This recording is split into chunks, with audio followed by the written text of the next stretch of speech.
Racing isn't easy, but experiencing it is. iRacing puts you in the driver's seat with the industry's leading sim racing game. Drive on laser scan replicas of the greatest racing circuits from around the world. Go head-to-head against other drivers chosen by skill-based matchmaking to ensure competitive racing at every level. Compete across all your favorite series.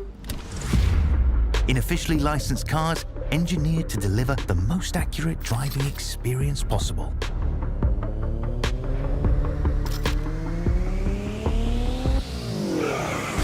Join a race or host your own with players from across the globe.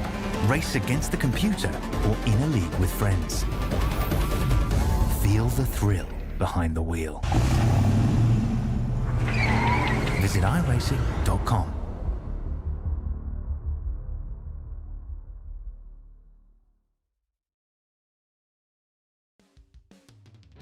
Welcome one, welcome all to SimSpeed TV for the penultimate round of the Southern Cross ESports Winter Series. What a great start that is. We're here at the Circuit de Spa-Francorchamps, and my goodness, what a track, what a car as well. The Porsche 911 GT3 Cup car. I tell you what, these cars and this track go together like bread and butter. Beautiful setting for what should be a very exciting round of sim racing here. We've got two races coming up here on this Wednesday night, and a little bit postponed as well, but thank goodness we're able to get this night on track here. My name is Reese Gardner here on SimSpeed TV, broadcasting live on YouTube, Facebook, and Twitch. Jay Kennedy's on production, and I'm joined by Scott Rankin in the commentary box. Well, Scott, Porsches at Spa, like I said, beautiful combination, should provide for some great racing. Yeah, Porsches in general, Porsches in the real world are basically just like me in a candy store. If there's something that I've wanted to drive, wanted to be a part of since I was probably about 8 years of age, it was actually a Porsche. Always had a big eye on the Porsche Carrera Cup sort of things. Tonight, the destination, the longest of the Formula One tracks globally, 7 kilometers in length. Current layout news since 2007, and we've already been watching along, Reese. The bouncing of the cars as they come through Eau Rouge and Raidillon, the most important of corners on this layout for how to maximize the speed around this track. Cars are bouncing all over the place. That's what it's going to take. Critical car control at critical moments here tonight. That's what it's going to be all about. Yeah, absolutely. These cars are hard enough to drive as it is, especially when the tyres are cold. And this track has a lot of long, sweeping corners that should get those heat into the tyres pretty quickly. But on the first lap, the drivers are going to have a lot of trouble through Eau Rouge and Raidillon on the run to those very long straights that should provide some good slipstreaming opportunities. Well, the drivers are in qualifying at the moment, but this is where they are at in terms of the championship standings. It is 37 points, it looks like, gap for Ben Braja there, ahead of Rick Kuznetsov and Simon Mazzomo. That's 295 SimSport cars in the top 3. Kuznetsov was quite high up in the championship ever since he started racing in this series, but Braja has been the man to beat, especially because Trevor Leonard, his former championship rival, has had a disappointing last couple of rounds. Yeah, and Rick Kuznetsov I've known actually for a couple of years now, and this is where he feels comfortable. Also tends to be quite quick in a V8 Supercar, as we've seen out of him of late. I think he actually won the 1000. He was right there in contention for the official Bathurst 1000 last weekend. But yeah, same for him. Porsche Cup is where he feels most comfortable, and it's where he's the most not vulnerable. The other end of that one, where he's the most powerful and really at the peak in terms of his driving prowess. But it's those drivers maybe a little bit further down in the pack that's a lot to play for. 2 rounds left in the championship. Every spot's going to count. And with a reverse grid race, oh man, Reese, I love reverse grid races because when they're done well, there is nothing quite like the perfect reverse grid race where everyone shows respect, everyone recognizes that the overtakes have got to be made, but made cleanly and consistently right throughout the field. Yeah, for sure. Reverse grid is certainly one of the highlights of this series, and it means that we're going to be focusing really hard on the fight for 12th in that first race. Of course, a lap around here is incredibly long. It takes nearly 2.5 minutes in these cars. So in terms of lap count, we're not going to get many laps in here tonight, but there's plenty of opportunities for passing with those long straights and very difficult corners through the middle sector. So, first few times have been put on the board. Rick Kuznetsov currently the fastest, 2:19.98. Simon Mazomo goes into provisional P2. Nice job there for 9.5 Sim Sports as the times come flowing in. Yeah, I'm just keeping an eye on Ben Breyer at the moment. He's actually parked up at the second last corner just before you come through that bus stop. Why? He's looking to make sure that he gets one of two things, either a perfectly clean lap or tow from a driver with similar speed. Doesn't want to be boxed in by a driver who's maybe just a little bit slower than him, even though we get all the benefit of a massive tow, contact, running offline, being around somebody and having to take evasive action all at the wrong bits and pieces of time. So he's looking for the best piece of track position that he can possibly get. Alex Zani's going to come into the pits at the end of that lap as well. This is Richard Mayer, and have a look at the gaps between these guys. Look at how tight they are. Richard was in deep there, and that'd be from the double draft effect as well. That'll be quite crucial. No ABS, no traction control, all driver all the time in these cars, Reese. And at the end of that big long straight, the double draft, triple draft. Think about the end of lap one. I guarantee we'll get a car going wide through the Lake Combe chicane. Oh yeah, I'd up that number to about 2 or 3. Let's see how it turns out. But the double draft is something that Richard Mayer would have been hoping for, because that back straight, it's a little bit uphill. You're obviously diving downhill through the middle sector, coming through Pouhon here, the double apex left-hander. But yeah, it's all about sticking close enough to the car in front of you that you're able to get that tiny little speed boost, and that can net you a few tenths for free.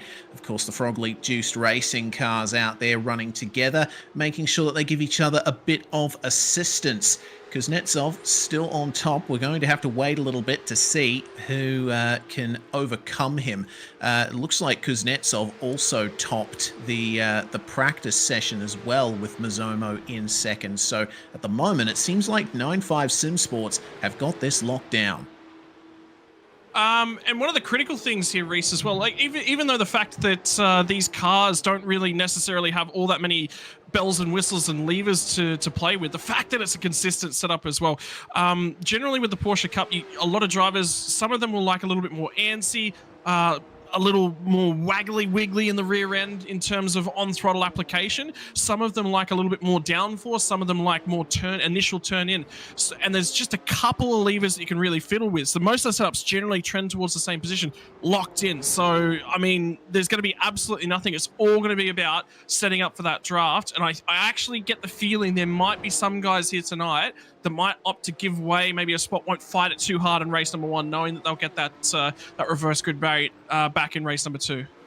Yeah, I think we will be seeing that indeed. Keep an eye out for that. Brady Standley going to P4. That is a fantastic time there from him, already running the better part of 5 tenths faster than what he ran in practice. Championship leader Ben Baraggio has also put in his first time of the session. Good enough for provisional P10 at the moment. He'll be hoping for a little better than that so that he can get a bit closer to Kuznetsov and Mazomo and try and keep the championship lead he has. Dean Hunt begins a new lap here. 2 minutes 22.7 for him. And we focus as well on Matthew Keane, one of the SLM Motorsport drivers, running the Sud Speed logos on the bonnet of the car. Of course, we here at SimSpeed broadcast the Sud Speed Sports Car Series every couple of Tuesday nights, so keep an eye out for that. Let's see what Sam Darua can do coming to the line. That is a 223.4. Not an improvement for him, unfortunately. Just a matter of a tenth, Scott, around a track as long as this. Yeah. I mean, real close in terms of lap times as well. There'll be Potentially could be the tires starting to go off as well. Porsche Cup cars not all that responsive. Their lap times on that first lap. Normally GTs they're quite close in terms of their lap times, but when you've obviously not got that traction control, that ABS, the lap times on cold tires are a little bit further out, and what it actually offers you in terms of grip is a fair bit further out. 7 kilometers though to warm the tires up from rolling out from around the pit lane means that by the time you're sort of starting that lap, you actually are quite close in terms of the tire temp, tire pressure. You'd probably be a fraction under where you're looking to be compared to most other circuits, which is perfect because that means you'll hit premium tire temp, tire pressures about halfway through the lap, which is really where you need it, down through those long flowing corners. So a little bit different in terms of the way that the drivers will set themselves up for qualifying. They might not, normally when you come out of the pits, you're really attacking, trying to really get some temperature into those tires. Lots of weaving, lots of left, lots of right, temperature into those brakes. Not so when you come to Spa. Yeah, not so indeed. That's one of the reasons why we love it so much. Very historic circuit this. It's been around since 1921, and it used to be composed entirely of public roads. Greg Levine coming towards the line now, and he'll be hoping for an improvement on that time for 20th spot, and it is an improvement. He takes a full second out of it. That is fantastic stuff there. Unfortunately, it doesn't net him any positions, but he will still be happy nonetheless with that. And looks like Dale Atkins putting in a lovely time as well, 2 minutes 25.7. Harry Dodds, meanwhile, for Frog Leap Juice Racing, one of the red Frog Leap cars out there at the moment, going to put his first time on the board, going to be a 222.4, good enough for 14th at the moment. We've seen some really good improvements as well, Scott, from other drivers in the field like Michael Holdcroft going into P4, Barry Punter and Jonathan Akers going into 7th and 8th, and I also saw a big improvement from Richard Mayer as well, up into 11th now. Seems like he's worked out the gremlins from that car that saw him going off earlier. Yeah, well, wasn't he one of the first pace setters when they initially rolled off? I thought it was right at the top of the timing charts in terms of that cold tire lap. But yeah, you're 100% right. Jesse McManaman's going to come to the line here for Frog Leap Juiced entries and find himself a time down in the 224s. So quite a big field spread at the moment. When you look at things, have a look at where Rit Kuznetsov is in terms of the times. 2:19.988, the only driver to break in underneath that 2:20 marker. It's 1.2 seconds at the moment back to Mike Pepper. And Mez won't be happy with that time either. The V8 Veterans Series on a Thursday night in the commentary booth with Mez. Loves his Porsche Cup racing, loves talking about his Porsche Cup racing. He will not be happy with that lap time. I'm interested to see what Richard's got for us on this time because this looks a lot better. Yeah, nice and smooth through the final chicane here. Yeah. 221.8, that is a good improvement, 4/10, and that nets him 4 positions up to P7 now for Richard Mayer. Excellent stuff. Yep, good start. Good start. There's still more time out there, Richard. You got enough time out there for one more lap. Basically, you want to be starting the lap right now. In fact, if you're starting it right now, you've missed the marker by about 8 seconds or so. So anyone who's on that lap need to be off La Source by now, probably well and truly on the way to Eau Rouge Radion. They will get one more lap in. Everyone else, they're done for the day. Yeah, exactly. It's a heat-based session, which means there is a hard cut to the end of qualifying. If you're on a lap right now, you better hope that you have enough time to finish it before the time hits 0. Greg Levine coming across the line. That is not going to be an improvement for him. He is currently the second last of drivers to have set a time. Harry Dodds, let's see if he improves on P14 at the moment. Dodds' fastest lap in practice was a 221.9. Oh, Mez just improved. Oh, yeah, that's a big improvement. He's into the 220s. Yeah, and this will be a good one from Dodds as well. He's in the 21s. That's another 6 cents out from him. Nice. Have a look at how tight they are in and around where Richard Mayer just went to. That lap time from Richard Mayer took him to, what, 6th, 7th spot? He's already dropped 2 spots since he set that lap time. And Matthew Keen's on a lap. There's a bunch of drivers that are on a lap. And I can tell you right now, 2 drivers have failed to set a lap time. And I don't think there's enough time in the session left for them to get on the board. No, not enough time at all. Can Brady Standley improve on P5? Sam Darua decides to bring it into the pits. McMenamin out there at the moment trying to break into the top 20. Will we see any improvements in the final minute of the session? That looks like an improvement from McMenamin. 21st, but the lap didn't count. That's the thing about Spa-Francorchamps on iRacing, Scott. It's definitely better than it was, but this track is notorious for it being very easy to exceed track limits and invalidate a lap.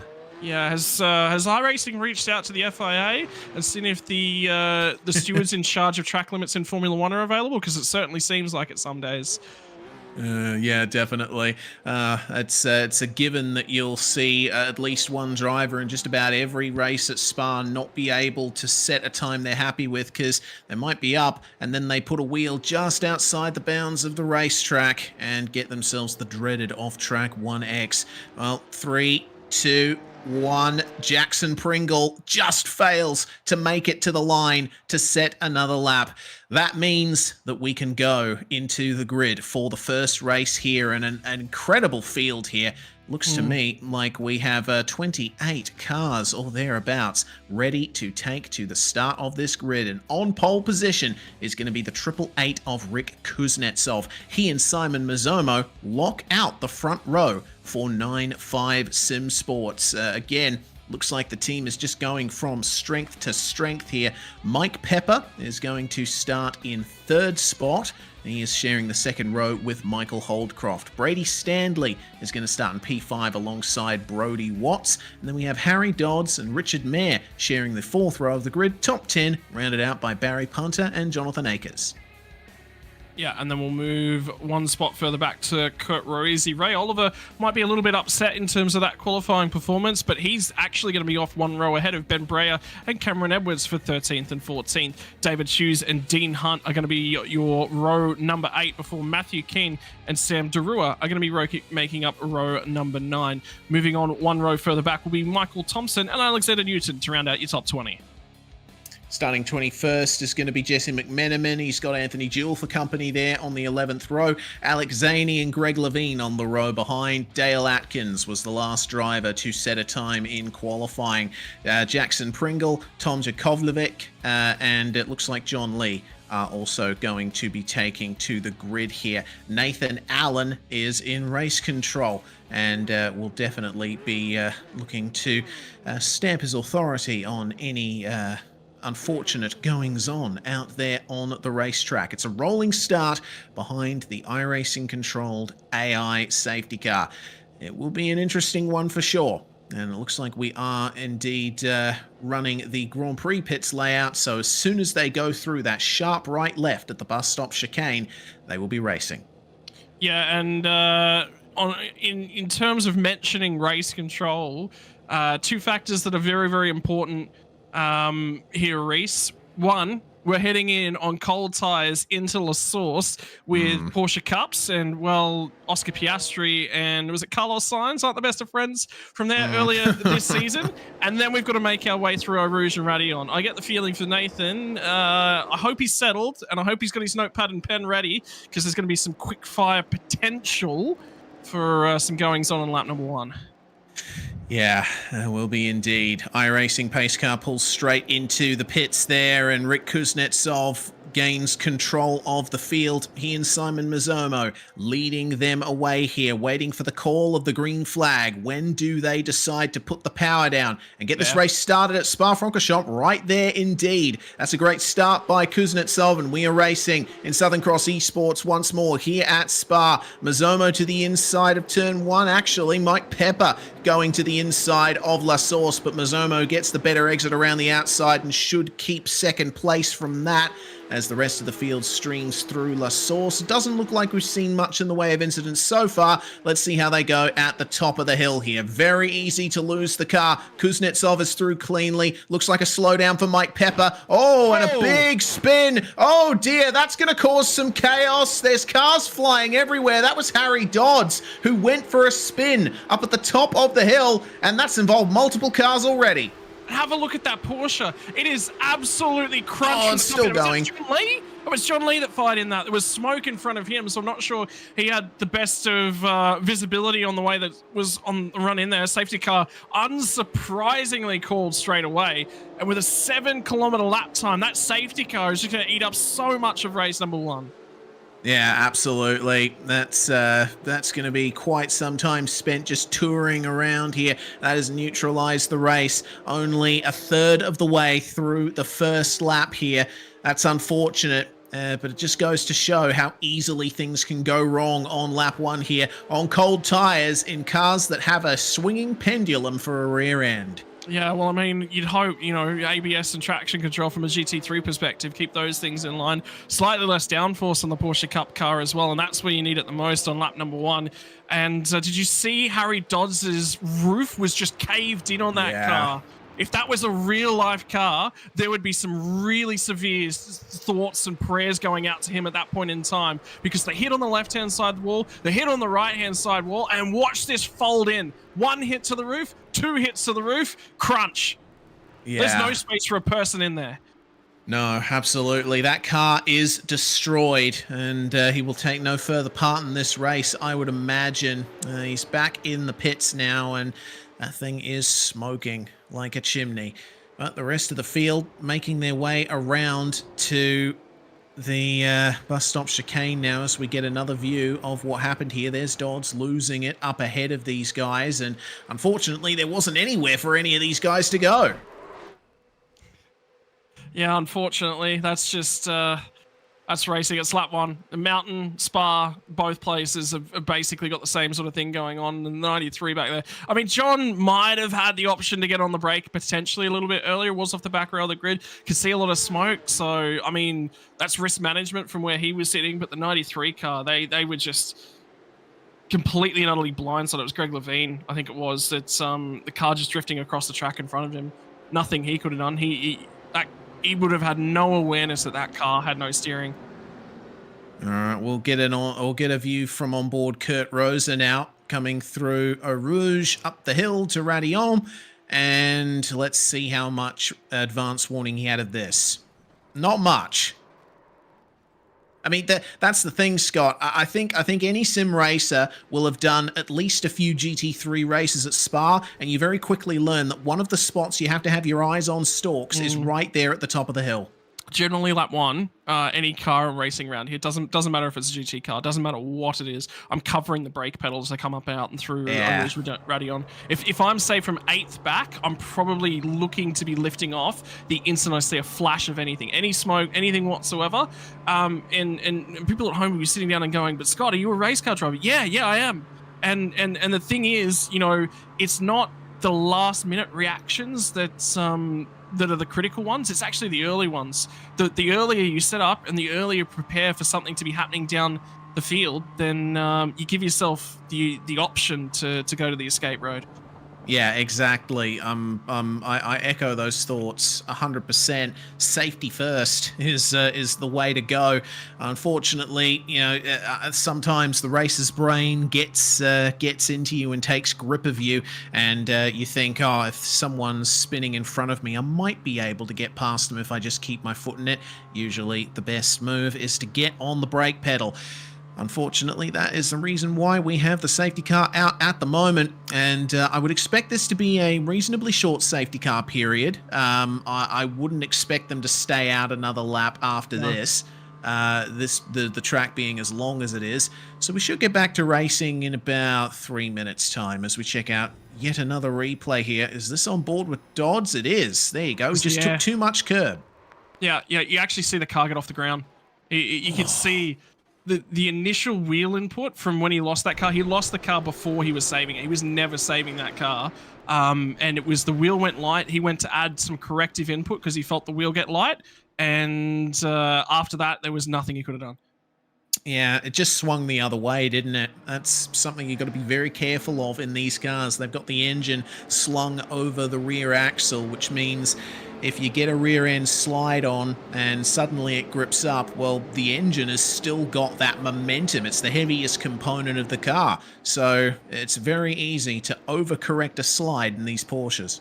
I believe the technical term that we coined earlier tonight was wiggly waggly, and yes. That was wiggly waggly. Oh yeah, a little bit woggly as well. Anyway, what's next? Waggly? Is it a bit waggly? No, you got to go through all the vowels. Waggly? Yeah, waggly, wiggly, wiggly, wiggly. hang on. No. Woggly and Wuggly. And yeah, Woogly. Oh dear. We're already descending into madness here in the comms box. Please, let's get some racing back on the board here. Fortunately, they haven't got long to go before the safety car should pull into the pits. Yeah, he's already calling that one on now. So yeah, they're going to be speeding away. And field's under control, so Kuznetsov got away. Mike Holdcroft got a little bit unlucky with that initial launch as well. Did you see was on the outside of turn one? I get the feeling he actually had potentially second place, third place covered off, and that was Pepper down the inside. Did a great job getting down in there. Pepper stole a bunch of spots down the inside, but he didn't survive out the other side. He's 10th after how good he was running on in turn one. Yeah, that's a shame there for Mike Pepper, but fortunately he still has a clean car, as do most of the drivers still running. Is there anyone out there with significant damage? No. Looks like some fast repairs might have been taken as the safety car pulls into the lane, and Rick Kuznetsov really making a late apex out of this final corner. He wants to either check everyone up or have the straightest run to the line possible. He went all the way down to 60 k's an hour average road speed here in Australia, and that looked mighty slow from a race car perspective. But we are back to racing, and the green flag has flown. So out of La Source, it will be Kuznetsov who leads. Already some racing going on in the mid-pack. That's Anthony Jewell getting up the inside of David Hughes. Yeah, Ray Oliver, Ben Breyer, sorry, not Ray Oliver, Ben Breyer made a good inroads on lap number 1, so he's up a couple of spots. And single file on this restart as well will really help him. The critical factor there for Rick Kuznetsov was race control hadn't actually cleared him to restart yet. The safety car wasn't completely in pit lane, so he was not clear to start. That's why he had to hold. Really good awareness from Rick Kuznetsov. Yeah, very good stuff there, as we see now Tom Jakovlevich trying to go for a move here on the outside. Braking hard into Lacombe, and he's trying to hold off David Hughes here. Looks like he's managed to do that very nicely, but it's all about getting the exit, maintaining your line through this sequence of corners. The SLM and Frog Leap Juice racing cars side by side. Matthew Keane having to give up the position to Richard Mayer, who is on a massive recovery drive now. Yeah, and have a look at the run that he's nearly given to the car behind him as well. So lots of bobbling about for these positions was Cam Edwards. All three of these guys did pit. All three of these guys forced to take their fast repair. Richard Mayer, Matthew Keane, and Cam Edwards are coming from the back. Well, out of no-name corner, those guys come, and into Fanye, the leaders come. Simon Mazzomo starting to lose a bit of ground to his teammate, and Holdcroft is starting to come up on him, as that is quite the move up the inside there. Anthony Jewell versus Mike Pepper. Looked to me like there was a little bit of contact there. Barely enough space given. I mean, that's Porsche Cup racing, isn't it? You know, you've got to be... Oh, Alex Zani's around in the background of that shot as well. Oh, yeah. So, he's crippled and crawling down to Curva Paul Frere at the moment, and I'm wondering whether or not the steering might be bent in that car. That does not look pretty. Yeah, that was a head-on contact with the tyre bundles. Here's the replay of what happened between Jewell and... oh, goodness me. That's... yeah, looked like a bit of a late dive there from Jewell. So that's understandable. Here's Zani. He just gets a bit of oversteer on the exit. I think he had to back out because the car in front got a slightly poorer exit. But yeah, swing the rear end around and the tyres are the only place you're going. Could have been worse. Could have hit concrete. And check out Brody Watts making full opportunity of the big toe to set the fastest lap of the race at the moment. Holdcroft was a little bit under assault then, I think, by Brady Stanley, who's managed to get that spot back off of him. So there's been a lot of fighting on that lap. Ben Breyer managed to hang on to spots. Ray Oliver was struggling to go with him, but Jewell was on the aggression. And have a look at Pepper. Pepper fell from, what, third spot on the grid? He's now down into 11th, so his restart's not been good, but check this out from Holdcroft. Yeah, that's some great slipstream picked up on the way out of Radion, and passes Brady Stanley before they get to the braking zone. Also side by side between Ackers and Punter, as that's TJ around at the top of the hill. Same thing that happened to Harry Dodds, I gather. Yeah, car unloaded, wheels off the ground, add steering input. No, look, motocross riders, we're used to it. But with a thing with four wheels, you kind of don't want to add any steering input. You got to straighten that wheel out when you go up and across the. It's the bravest thing. because you've got to straighten the wheel out, you've got to let the car settle, and then you've got to add the wheel back into it again. Oh my word! Wow. Oh dear. Oh dear. Oh, but this time the pursuing drivers take avoiding action.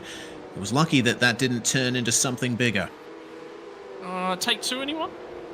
Yeah, well, they somewhat nailed it on take two, but not this time. Barry Punter and Ben Braja coming together. That number 5 is your championship leader, and unfortunately, the race has just gone from bad to worse for him with looked like a bit of a botched move there coming into Fagné.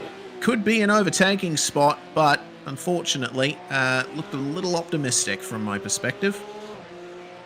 Yeah, and that's going to end in tears, unfortunately.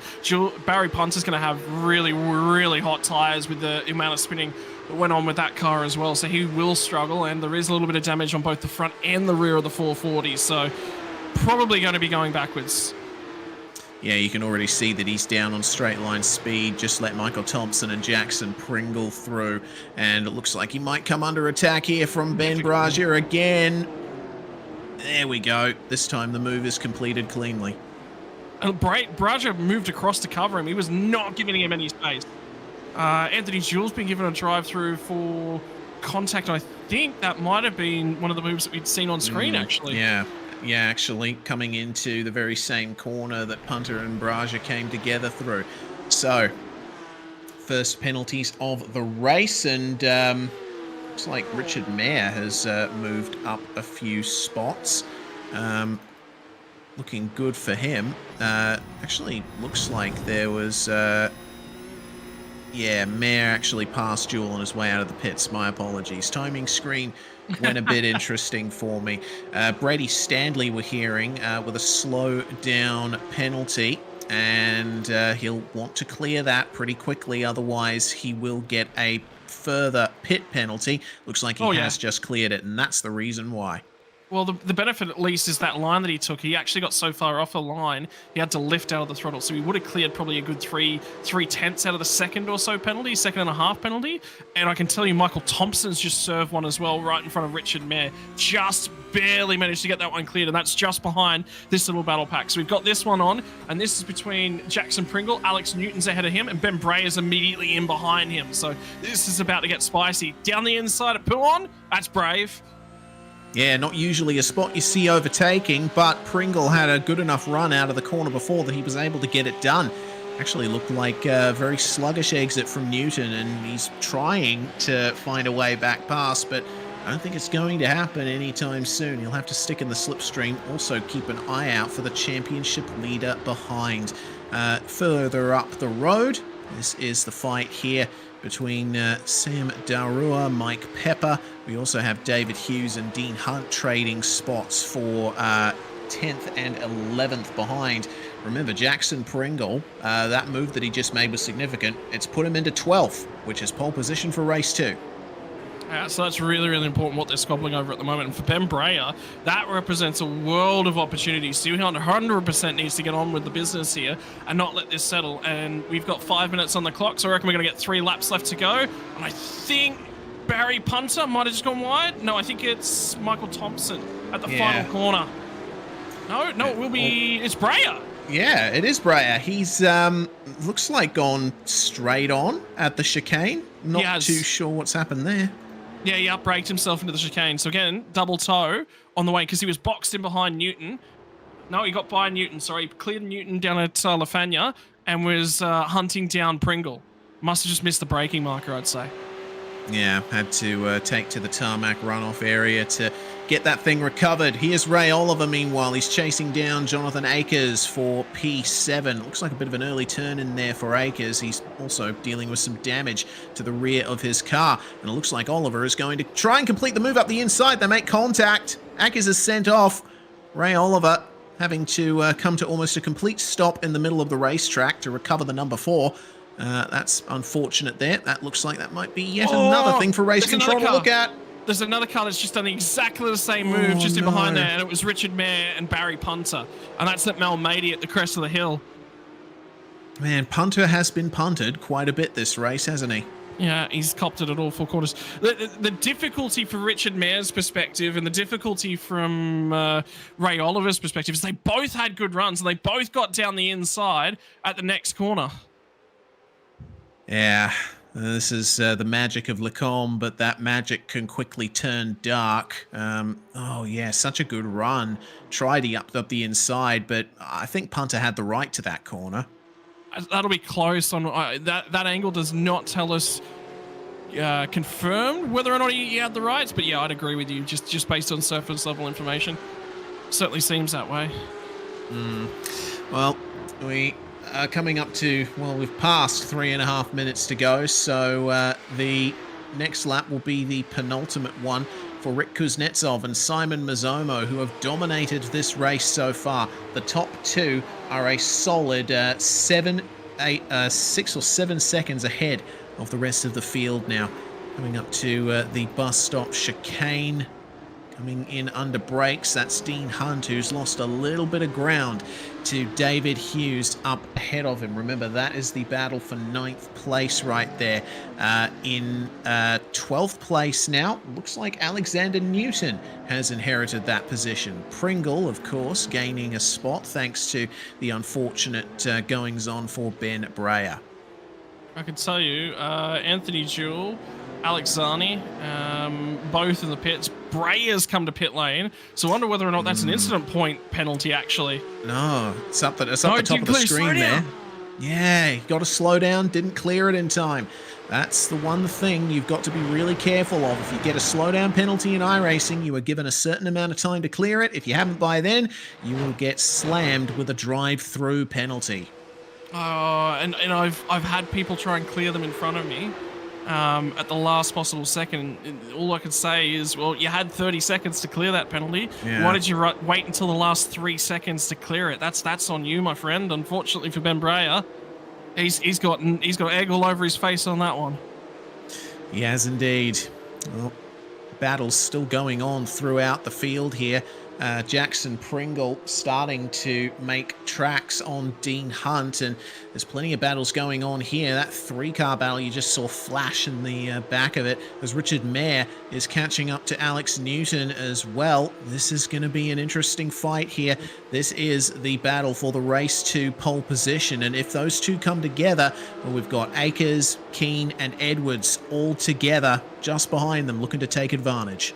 Yeah, with 1.5 laps to go too, that's the critical marker. So these guys can squabble a little bit and get away with it. But I tell you what, Akers is just about in that slipstream. If Newton holds up Richard Mare on this next straight whatsoever, blocks him on an exit, blocks him on an apex, all of a sudden we are going to have a 4-way battle coming down the longest straight on the track on the last lap of the race for what is pole position in race number 2. All right then. They've got to make their way through Blanchimont, which is one of the most fearsome corners in motorsport. Should be just flat out in these cars. Now, actually, a little dab of the brakes there for Newton. It is such a fast corner, that one. Obviously used to be a lot more dangerous in the early days before all of that runoff area was constructed, but defensive into the final chicane now for Newton. You see just how much ground Richard Mare is making up on him, and he can enjoy that slipstream all the way from La Source to Lacombe. And I tell you what, both Mare and Matthew Keane, who's in behind here, being just a little bit gentle. They're like, you know what? Yeah, you can hang on to it. Never mind. Change that for Keane. Oh, wow. Goodness me. And look who takes advantage. Cam Edwards just dips up the inside. Okay, you're going to squeeze each other to the inside of the circuit and go wide on exit. Thanks, mate. I'll take 14th. Yeah, that's absolutely picking the pocket. Richard Mare had to lift at Eau Rouge. Richard Mare had to lift big time at Eau Rouge because he wasn't quite alongside of Alex Newton, and he's actually cost himself any opportunity down here at Lacombe. And now, the other thing of that is in the background is because those two held each other up, they're not in the slipstream. They were in the slipstream before they started fighting.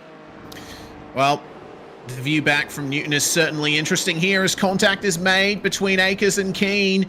Looked like Matthew was trying to get up the inside there, and once again, another driver swoops in to take advantage, that being Jesse McMenamin. who gains another 2 spots for free. Richard Mayer and Alex Newton, though, they're almost bumper to bumper, and Mayer is thriving on the power here. Look at his exits. Every corner, he is making up ground on Newton, who immediately goes defensive into Pouon, but the door is left open to the inside. Mayer fancies a look. He's not quite close enough.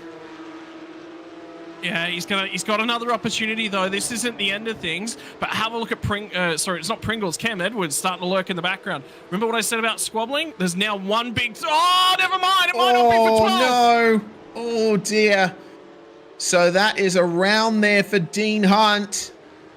Well, and they go swooping by. They do indeed. So that will promote Richard Mayer to P12. Race 2 pole position as Rick Kuznetsov up the front of the field takes the win. It's a 9.5 Simsport 1-2.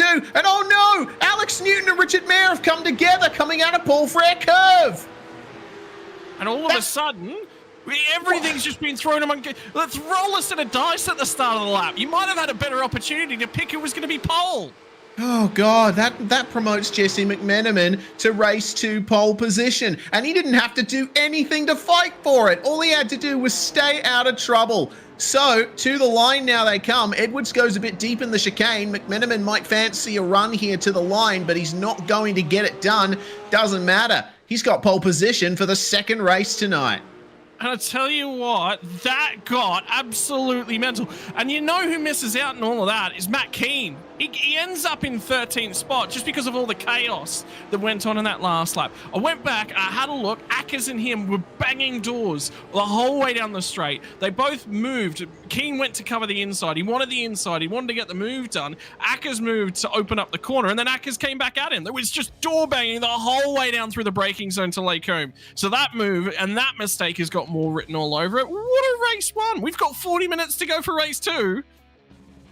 Yeah, lordy, this has already been an incredible night, and it's only a third of the way done. Let's run through the results then. Kuznetsov and Mizomo completely untroubled at the front of the field. They had a solid 12 seconds over Mike Holdcroft, who completes the podium. Watson Stanley will round out the top 5. Then we have Mike Pepper finishing in 6th spot after starting 3rd. Pretty good fight back there from Mike. Oliver making up 5 spots to finish in 7th place. David Hughes elevating himself from 15th to 8th. Daurua cutting his qualifying position in half from 18th to 9th. And a massive 16 positions gained by Jackson Pringle to round out the top 10.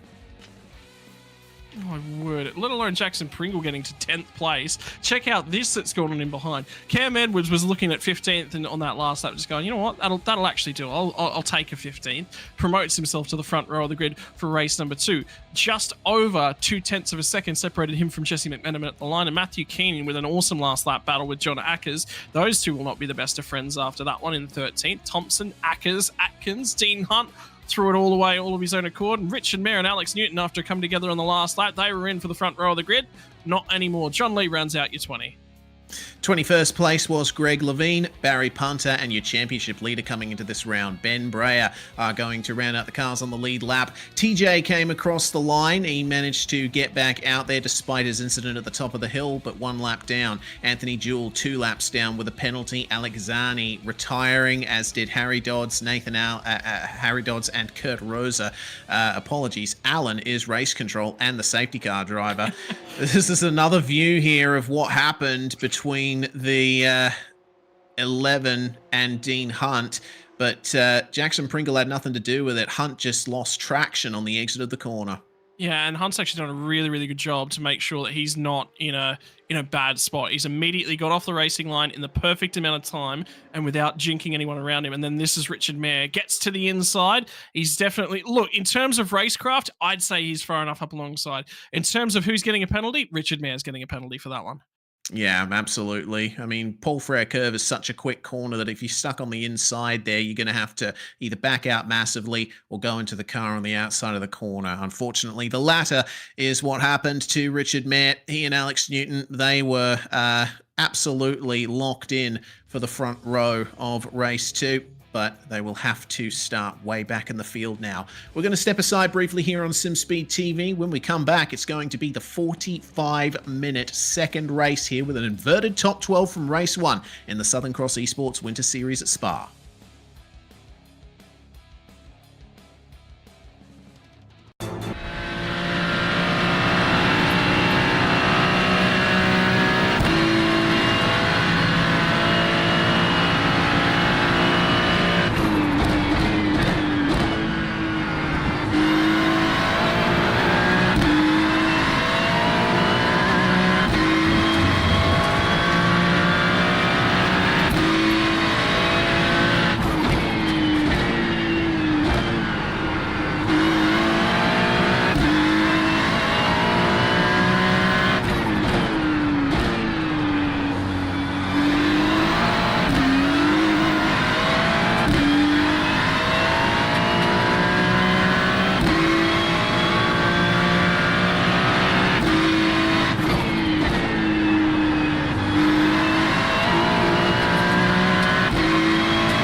You're watching SimSpeed TV. It's the Southern Cross Esports Winter Series from Spa, Round 7. The invert has been done for the results of Race 1, and it's Jesse McMenamin and Cam Edwards who are your front row here. Starting 3rd and 4th will be Jackson Pringle and Sam Dalrua, with David Hughes starting 5th alongside the number 4 of Ray Oliver. Then we move back a row to Mike Pepper and Brady Stanley, with Brody Watts and Michael Holcroft rounding out the top 10. Mazomo and Kuznetsov, the two cars up the front in the last race, 11th and 12th. That's all we're going to have time for. Those are the only positions that have changed from the results of race 1. Reese Gardner and Scott Rankin with you here on SimSpeed TV as the pace car pulls away. Big shout out to Jay Kennedy on production, giving you these live pictures and these beautiful graphics as well. Scott, we're about to get going for race 2. The drivers will have to make a pit stop somewhere along the line. Yeah, it's critical that they make sure, because I saw this happen in the Logitech G Series actually a couple of weeks ago from Detroit Belle Isle. There was a specific line in the rulebook that said can't pit if safety car happens on lap number 1. Similar line here, between 5 and 40 minutes. Safety car happens on lap number 1, you've got to wait for that time and hit 5 minutes. Yep, exactly right. Well, the drivers are out now on the start-finish straight. The green flag flies, and Jesse McMenamin waited all the way until the green flag to get going. Unfortunately, it doesn't look like the best of starts from Cam Edwards. Immediately, Jackson Pringle flings it up the inside. Let's see here. That's a big amount of cars piling into turn 1 here. Yeah, it almost looked like 5 wide for a second there, and it looks like it's going to continue down to Eau Rouge. I tell you what, is this Southern Cross Porsche Cup or is this Southern Cross Formula V Australia Series? Because right now they are just as wide as the Formula Vs. Yeah, some side-by-side running across the top of the hill. Amazing that they managed to get through that. Mike Pepper getting a good run out of the corner, taking to the runoff area. He is going to defend from Brady Stanley as up the front of the field, the Frog Leap juiced car of... goodness me, Jesse McMenamin already losing out. Looks like Jackson Pringle has had a very aggressive start and has gotten himself into the lead of the race. Now Cam Edwards is the cork in the bottle, holding everyone else back. I tell you what, look at how far Jackson Pringle's looking to try and check out. There's some drama going on at the back end of the field. I think Barry Punter's had something happening to him at the moment. Harry Dodds has managed to grab off about 4 spots way down at the tail end of things. Ooh. And Alex Zani, no, Brody Watts it was that was around down at Rivage. Yeah, unfortunately, that was botched overtake, it looks like, on the number 77 of Sam Darua. He just locked up on the way into the corner and spun himself around. Fortunately, no one else was involved in that, but the racing continues quite intensely through Fanya here on lap 1. McMenamin still holding off Ray Oliver, Mike Pepper, Holcroft, Standley and Kuznetsov side by side there. Rick Kuznetsov in the very striking 9.5 car there is really making tracks through the field, already up to 7th at the end of lap 1. Oh, that's critical. Obviously, the tyre's not quite up to temperature. This is where a driver will really, really show their class and their expertise. Not only is it a reverse grid race, not only are you around drivers that are checking up a little bit earlier than you, but you're also on lesser rubber, less grip, and have a look at the lockup down the inside from the 949. Yeah, and that's what happened to Brodie Watts there. Actually worked out perfectly in terms of keeping the incident safe. He spun right off the racing line as through the chicane now. Up the inside, Michael Holdcroft on Ray Oliver and Mike Pepper continuing to hold those guys off. This is the view from Ray Oliver's perspective coming down to the first turn here. This is looking a bit tight as they make their way through. Kuznetsov right in the midst of all of this. I tell you what, it's going to be difficult for Oliver to hold him off here with the run he is undoubtedly going to get as they come across the top of the hill. Got to keep the car stable through this section of track. The curbs might look flat, but they most assuredly are not. And have a look at Rick Kuznetsov there. Beautiful run out of the corner. He's going to pick up some slipstream as well from Mike Pepper to complete the move. Yeah, I tell you what, remember what I just said about cold tyres and drivers really showing their class on cold tyres? Kuznetsov, I don't think, bailed out of the throttle. I think he was full throttle right the way through. Absolutely. That's Sam Darua making a recovery, unfortunately. He spun at the top of the hill. Didn't involve anyone else, though. Aside from the big incident at the start of race 1, it looks like things are a little bit cleaner. Michael Thompson, meanwhile, with a poor run out of Malmedy. Oh. Coming down to Ravage, he gets a little bit of a bump. That was from the 32. Was that Ackers that gave him a little bit of a rub and grind? It was Alexander Newton. Yeah. That gave him a touch-up. And remember, Newton would be, we were just talking about in the break, more lockups, more cars going over in the 29! McMenamin, Jesse McMenamin, the driver who started on pole position. The start of this race has couldn't have gone worse for him. Let's have a look at what happened to Sam Darua coming up through Radion. Too much curb, car gets unsettled, spins. We've seen it so many times tonight, and it's probably not the last time we're going to see it. McMenamin was clearing a slowdown at the time here. We get another view of this incident. Oh no, that is Ray Oliver. That looks like the cars just blended into each other. That's a dangerous place to stop there, right at the entrance to one of the quickest corners on the track. But well done. Really well done. Yeah. That's risk management, risk aversion at the highest level, and the pressure that Jesse McMenamin was under in that spot's unbelievable. You know, lap number 2, you're in with a really, really good shot. You've got the opportunity of that reverse grid race to potentially show a clean pair of heels and disappear, which is what Jackson Pringle's trying to do, and set the fastest lap of the race. Although I get the feeling that might just get eclipsed here in a few moments. Kuznetsov, no, wasn't able to eclipse it that time by. He probably will next time by. Pit window is going to open, ladies and gents, and I think there'll be a flurry of activity of drivers who think they're a little bit faster, and the reason why they'll be doing that race is the fighting, the battling, the squabbling. That is going to cost you positions here tonight. If you know that you can run a good, consistent pace, get in. Extra fuel on board the Porsche Cup car does add a little bit of time, but if you know that you can do better with clean lap times, that's going to be worth way more. And Harry Dodds is one of those drivers who's in a good position to take full advantage. Yeah, absolutely. If you're further down the field, pitting early is probably the best option. Get the fresh rubber on the car, and you can take advantage as the tyres come up to temperature through the second half of the race.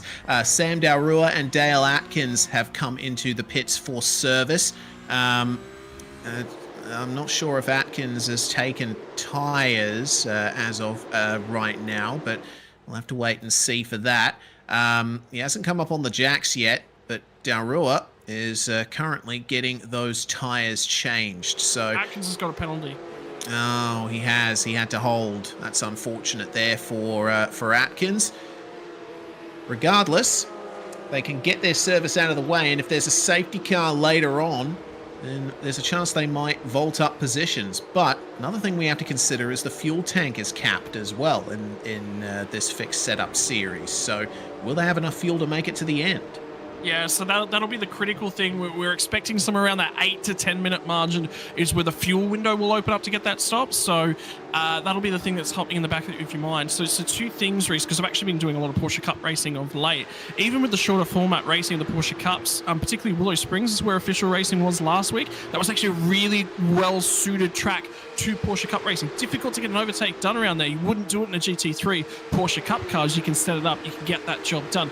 The critical thing that I learned from racing there, and indeed racing at Laguna Seca already this week, looking after your rear tires. That is so crucial to going racing in the Porsche Cup car. The guys that'll pit when this window opens will be very vulnerable with traction off the corners late on in the race.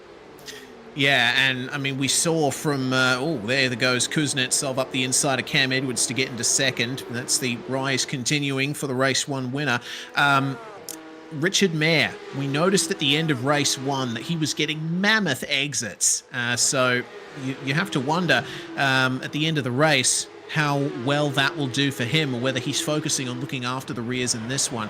He only recently put a pass on Matthew Keane to get into the top 10, and he'll certainly be hoping that his race is cleaner this time round. Here's how it happened. It was on the run out of Paul Frere curve. Once again, Mayer, it seems, very confident on the throttle, could pick up the slipstream. Was this a move up the inside of Blanchimont? We don't often see that.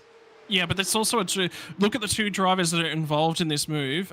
Richard will know Matt Keane. They both would be quite aware of each other. Matt Keane's quite big into endurance racing as well, so obviously would be quite well acclimated to circuit Spa-Francorchamps, and particularly in GT3 prototypes or styles of racing. So his style of racing is keep it on the black stuff, keep it clean, keep it consistent. Doesn't necessarily have the outright pace, but what he's capable of doing is recognizing when it's best to lay down the chips. And the chips have certainly been laid down, and he can cash those in later if he stays in the slipstream of Richard Mayer. Meanwhile, here is Simon Mazzomo trying to work his way up. He's getting chased down by David Hughes, who's actually run a little bit wide there on the way into Fagnes, so forget about that battle for the time being, I suppose.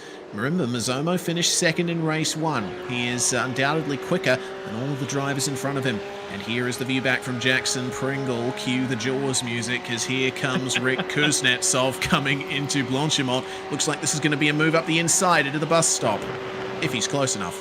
Yeah, so important things to note there was that Jackson Pringle was quite good with obviously the extra downforce, extra little bit of fresh air going to the aero devices there, so it can certainly match Rick Kuznetsov. And the other side of this coin is Rick Kuznetsov will sit there and go, yeah, I've definitely got the outright pace. Is it wise to send this move straight away?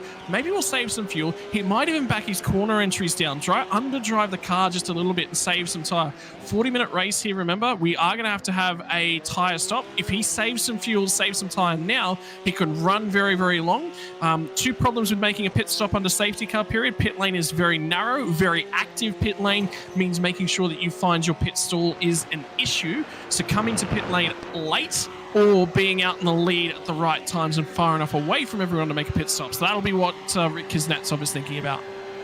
Yeah, I think the viable strategy for the most part in the series has been the overcut, but it's undercutting Jackson Pringle coming into Lacombe for Rick Kuznetsov, who gets back into the lead. So it only took him, 4 laps to get that move done after starting from 12th. This was 3 wide behind. Oh. Easy does it. 3 into 1 doesn't go at Lacombe, and that's unfortunately spun around Harry Dodds, and also Ben Breyer having issues as well. Having to back out of it for a second there was Alec Zani. So damage for both of those cars, it looks like. This has been a terrible round for the driver who was leading the championship coming into this race. He is going to get overtaken here, or is he the one making the overtake around the outside? Doesn't work. Yeah, it's the 949 recovering as well there to certainly get down the inside. So in terms of things, the drivers that are out and around there obviously changes things up. Harry Dodd's not having a great night either. It's going to be a difficult one. When you come to Spa, you do want to have that nice, relaxed sort of race. You don't want to be overworked too much. Long track, long corners. Think about things, set them up, make it clean. And Rick Kuznetsov's gone for a Spa day, but not Ben Dreyer. Oh, certainly not. The 28 of Anthony Jewell was another of the cars involved in this one. He's now back in 13th place. Amazing that he was able to hold on to that position after the unfortunate coming together. He was the car right in the middle of all that. He got a little tap from Harry Dodds coming into the braking zone. That caused him to lock up and go into Braja. That is the reason why we saw that incident happen. But now, Jewell is looking to hold off Dean Hunt, who is certainly going to be hoping for a little bit better this time from race 2. Big pack of cars behind though. Brodie Watts, Braja, Zani and Newton. All drivers who would have thought they would have done a little better today. Yeah, and key factors that I noted for that lap for Anthony Jewell was watching the rear end of his car wiggling around all over the place. We are 10 minutes into this race. He's probably going to have to do another 15 minutes onto those tyres, so that's going to be another in the realm of 6, 7, 8 laps on those tyres. He's struggling already. So would not surprise me if he starts to feel his car get away from him, if he goes for an undercut. And the reason he might do that, yeah, he's going to sacrifice some time on cold tyres, but ultimately, you've talked about the overcut tends to work better. Yes, that's all hot tyres versus cold tyres. That'll be the reason for that. Brodie Watts just cleared a slowdown penalty in the background of that shot, by the way. But the benefit is that when you do come back out, you'll be on warmer rubber fighting against guys on the cold tyres. You can get those moves done back very, very quickly and then try and set sail. Yeah, for sure. Who's going to go for the undercut? Who's going to go for the overcut is the question. Through Rivage they go. Here's a replay. Keeping an eye on Simon Mazzomo here, who was looking to make a move on, I think that's Stanley, but he goes a bit deep, and Stanley says, "Thank you, sir. I will take that one right back." Yeah, but he's done well, so very, very easy to go deep. So obviously Mez has got a fraction in deep, a little bit of toe, a little bit of not being able to pick his braking marker. He's down the inside, so couldn't quite see the signs on the left-hand side wall. What he's done very, very well there from Mez's perspective, he's applied the brakes, brake the thing in a straight line. Does it mean he's wide? Does it mean he's offline? Does it mean he has to surrender? Yes, but does it mean that he surrenders one spot instead of 3? That's the benefit there from Mez. That's a switched on driver. Whenever I'm coaching drivers at the moment, I talk to them and say, look, if you're in deep, open the steering wheel, stand on the brake, get your braking done, then turn it back in. Great job. Perfect example of that from Mez. Yeah, exactly. It's all about the traction circle, right? You want to make sure that you have the most grip available to turn at any given time, as that Stanley going deep in the chicane almost gives the opportunity to Mazzomo, who tries putting the power down around the outside. That's worked for him, gives him the inside line for La Source, and that should be move done. But what part will Ray Oliver play in this? Looks like he's just backing out there, letting this battle sort itself out ahead of him, and I think that's a smart move. Well, critically there, Simon Mazzomo in the mid-corner had no speed on him. So Brady Stanley was looking to pick up the throttle and looking to get out there. The first of the pit stops is going to come in from Alex Newton as well, get himself out of the queue.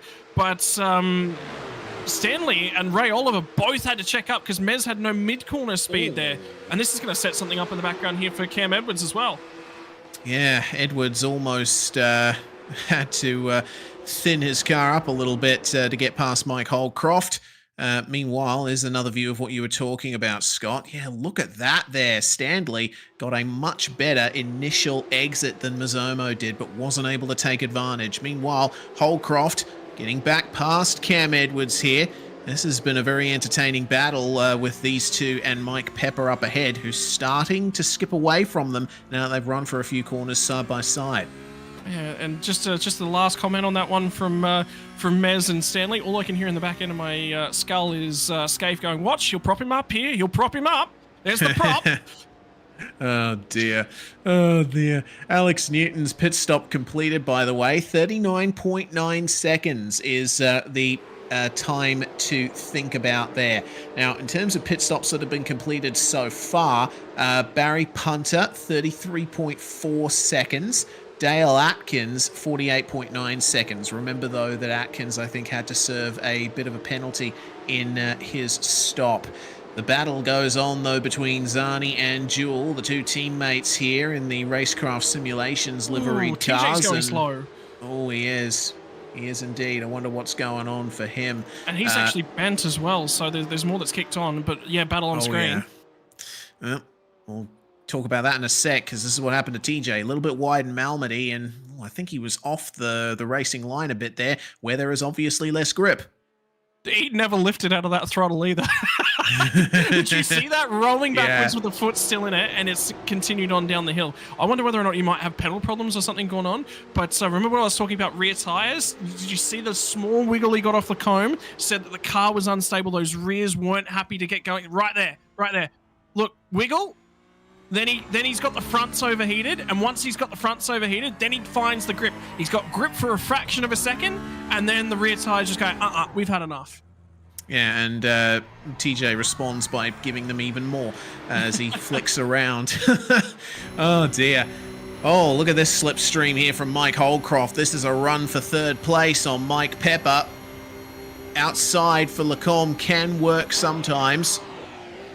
All this battling is doing is bringing Cam Edwards back into the equation. You just see him peek out from behind the rear wing there. And Simon Mazzomo as well, who's continuing to make up time. Pepper and Holcroft give each other a beautiful amount of space and get out of the corner nicely. But on the way down to Rivage now, Edwards leaves the door open for Mazzomo. And he's a little bit squeezed on the inside, wasn't able to get... in here. Oh, yeah. Sorry to cut you off and break the train of thought. Yeah, these guys are squabbling, and all I can see in looking at this battle pack is I'm just saying, get out of this. There's no reason to be too wide on the run down to Pouon. Get out of this pack, get the pit stop done, and get set, because have a look at Mazzomo. He's got the pace to clear these guys. He showed that in race number 1. Get that pit stop done. Why is he waiting? I don't know. Maybe he just wants to get the maximum amount of time on these tyres while they're still at their best before he decides to come in. Jay did tell us before we went live, expect drivers to pit around the 30-minute mark. So maybe Mazzomo's just afraid of getting stuck in traffic when he eventually comes out of the pits. Well, he get completely and utterly clean air back there at the moment. The field spread isn't all that much, and when you've got a 40 sort of 60-second end-to-end time on that pit lane, but have a look at this, right? He's just getting boxed in. There's 2 cars ahead of you that are already battling. You've got no opportunity to get down the inside 3-1. I just have a crack. I get out of this chain. There's no reason to be sitting in this. Get to the lane, get out of this, and get cracking with your race. And for the guys that are in behind him, yeah, you're going to be slower for our lap. But then after that, when these guys feed back out, they're going to lose a second and a half, 2 seconds a lap with this sort of squabbling. You will be 2 seconds a lap off on your first lap only, so you'll match them with their squabbling. Every lap after that, you'll be faster. Yeah, and I mean, you know, it's demonstrated visually there, isn't it, what you just said? Have a look at how far Holcroft is ahead of these guys. He is disappearing into the distance, just a little black dot going up the hill. He'll get an opportunity, though, this time. He set himself up really nicely for the run now, Mez. The problem is, who does Mike Pepper support? And Pepper sees Mez out there, and he goes, I don't want to fight with Mez. I'd rather have a battle with Cam Edwards. I'd rather Cam Edwards up here, because Cam Edwards has got a better shot of defending. Oh, 3 wide? Almost.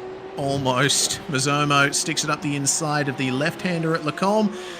Unfortunately, Pepper's going to get the run out of Malmedy, but it looks like Mazzomo's going to cut back at him, but Pepper goes defensive on the exit of the corner, almost runs Mez off the road. But into Rivage they come. Pepper a little bit more aggressive on the brakes. There's Edwards now defending from Brady Standley. This has brought Ray Oliver and Richard Mayer right into it too. And don't forget, trailing them, they've got Matthew Keane and David Hughes. This is the battle all the way from 4th to 11th. So remember, look at these guys at the end of this lap time. We'll have to monitor some lap times here, because their best lap times that most of these guys are capable of, 2:21, 2:22, right around that. Remember, 2:21's 8, 9 for the bulk of these guys, 6 to 9, somewhere in there. Mez a little bit quicker than that, can get down into the 20s. But have a look at these lap times when these guys come by. If they run a 2:24 and they'd have pitted, they'd be ahead of these guys. Yeah. You take what you learn from that and improve for next time. They're only going to get one more next time, though. This is the penultimate round of the season. We have yet to conclude the series and crown a champion. Still plenty of racing left to go. Richard Mayer now right on the back of this train, and he's going to that's almost a septuple draft. Never mind a double draft. And a little bit late on the brakes coming into the chicane. You had to get out of the steering there just to avoid running into the back of Ray Oliver. Yep. Okay, Mike Pepper's in, and so is Matthew Keane. Yeah, I was just about to say, the guy who's most likely to feed off out of this battle pack, Matthew Keane. He's been sailing on up to the back end of these guys. He's lost no time in squabbling. So can we get a comparison of Matthew Keane's last lap time versus that of, let's say, Richard Mayer, David Hughes, Brady Stanley, one of those guys that are in and around there, because that will give us a direct comparison of the time loss. So Matthew Keane's last lap before obviously going across the line coming into pit lane was a 2-minute 24.535. Compare that to Richard Mayer. Well, Richard Mayer is 225.2. So that's a second gained there. So Matt Keane's best lap time in practice was 2:22.7. His qualifying time was a 2:22.7. His best lap this race, the valid lap time, by the way, 2:24.5. So that's an off tracks on most of his other laps. So his best lap in the session was a 2:23.9. So yeah, the time loss was starting to get a little bit ridiculous. And look, Pepper's still popped out ahead of him, and there's a fair gap there. So Keane's taken on a little bit of extra fuel. Well, actually, looking like it, their pit stop times and pit lane times are exactly the same, more or less. So I'm not too sure what's gone on there for Pepper and Keane, but there's been a little bit of extra time lost there.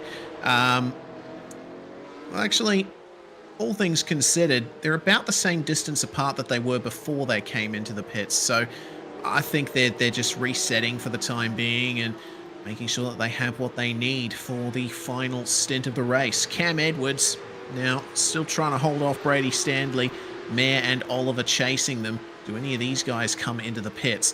Mazzomo has got some clear air now up ahead of these guys. He is absolutely jetted away from them. But is it too little too late for Mazzomo? Like you keep saying, Scott, very interesting to consider how much Mazzomo might have gained if he pitted earlier. Kuznetsov comes in. Looks like... Oh, there we go. Holcroft coming in. Edwards in as well. Richard Mayer in too. Looks like Simon Mazzomo continues to stay out. Do you remember what I said about a busy pit lane? It's just picking up where your stall is, making sure that you can eye it off and get in nice and cleanly. You don't want to pit on the same lap as everyone else does, because that means you've got to look through everyone. You're trying to pick out where your stall is, trying to get in nice and cleanly, and sometimes that driver will just obscure that view. Now we keep our eyes out for Mike Pepper. He's the critical car. We've sort of got one eye on where is he in terms of things, because if he pops out ahead of these guys, I guarantee he'll probably pop out behind, a fraction behind. But at the same time, he's going to show up here with a full head of steam. He's going to have warmer tyres now. He should sail on by these guys on the straight. Yeah, Kuznetsov has already exited the pits. He's the race leader. We don't have to worry much about him, but keep an eye on Cam Edwards as now it looks like Mike Pepper's just coming out of the final corner. Right away is Mike Holcroft, and it looks like Pepper might just lose out a little bit here, actually. Edwards and Mayer come out ahead of him. But remember, really, really slow hairpin coming out of that pit lane. So the guys that are on the outside will have a little bit more of a run coming off of there, plus some draft when they get here, plus warmer rubber. So expect Mike Pepper. I would say Mike Pepper's probably going to have a go, I want to say Rivage, Malmedy, maybe through Pouon.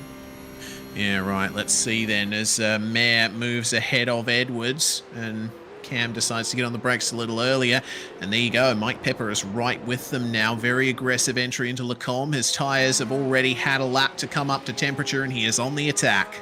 Yeah, Malmady, that's Malmady, so that's the first opportunity. Now it's down and on the brakes really, really late down here. Balance the car on Rivage. The guys ahead of you, they've got no grip. Look at them. Look at how much he closes to Cam Edwards just with the rubber. If he can get down the inside here, he'll get drive off, but the window, it doesn't open. Now that's the tyre temperature. Can he get down the inside at Pouon? He's got the brakes. He'll have the capability, but Edwards has covered that off nicely. Yeah, and Pepper's going to have to stick to the inside here. Edwards then, with the straighter exit, gets slightly more momentum out of Pouon, and Pepper's going to have to wait a little longer here. Probably nail the exit of Paul Frere curve for a potential run into Blanchimont. Yeah, because remember, these guys ahead of him are going to have to lift through Blanchimont as Pringle's going to pit for them to the lead. The cold tyres will not let you hold it flat through Blanchimont on that lap, so that'll be a perfect opportunity. Well, our top four all in. Michael Thompson makes his way into. Looks like Harry Dodds has just pitted ahead of him as well. Kuznetsov will move back through into the race lead from here, and everyone has taken their 4-tyre mandatory pit stop now. So we keep an eye on Simon Mazzomo, see where he comes out in the midst of all of this fighting. Mike Pepper has still not been able to get by Cam Edwards. Richard Mayer has moved away from them, gained a little bit of a gap. Looks like Mazzomo has completed his stop and is making his way out of the pit lane right now. Has this overcut worked for Mazzomo? It has. Well, Mayer's going to be there, and remember what we just said about these other guys. Oh, Cam Edwards is around at La Source. Yep, that's unfortunate. Doesn't take out anyone else. Unfortunately, it looks like a bit of an optimistic move from Mike Pepper, but I think it also comes into like how wide La Source is. Very interesting incident there. It's easy for Pepper to sit there and say, man, he's just really holding me up. At the same time, racing, driving. Good fake. I like the fake from Pepper. The idea is nice. They just come together in the mid-corner. I mean, Edwards was taking the nice wide turn in. That's the fastest line through the corner, but you could see that Pepper was trying to get it up the inside. They just came together in a really awkward way. Mazzomo still holding off Holdcroft. But how long is this going to last? Well, he's going to be vulnerable. It's right here. He's got to get a great exit. Holdcroft's there and thereabouts. Might leave me the Lafanya chicane. Might just be the Lafanya chicane. He's definitely feeling that mirror, playing the psychological battle. How much has Mez got that Porsche hooked up underneath him? And that's the difference. That right there is warm tyres versus cold tyres. Have a crack. He's going for it. That he is, but Mazzomo turns in and Holdcroft gets spun around. Contact on the inside of the corner. And also spinning around, Standley. Well, hang on, where did that car go back across the racing line? Holdcroft. Oh, unfortunate. Oh, Jonathan Akers. Yeah, Akers coming in looks like Standley reversed and in came Akers trying to make a move. But, well, once again, it's all about the way you re-enter the racetrack. Unfortunately, it seems like neither driver did the best of jobs doing that, but we shall see how things go from here. Kart 15, meanwhile, penalty. That is Mike Pepper for the contact on Cam Edwards. Here's what happened. Or Standley. It's the exact same thing that happened just up ahead. Yeah, except for that time, Mike Pepper gave a lot more room to Stanley than I think was given by Mazzomo. So. Yeah, so here's what happened. The door opened on the inside and Holdcroft thought he could go for it. Mazzomo had already committed to the corner by the time he was alongside. That one's 50-50 for me. That one looks a lot more like a racing deal. Like, room was just barely given by Mazzomo, and he given the width to the inside of the track, and there was enough room for a Porsche down there and maybe a few sheets of paper to that Porsche's outside, but no more. Well, we shall see what race control think about those incidents as the penalty has been served by Mike Pepper. He comes back out of the pits in 10th spot.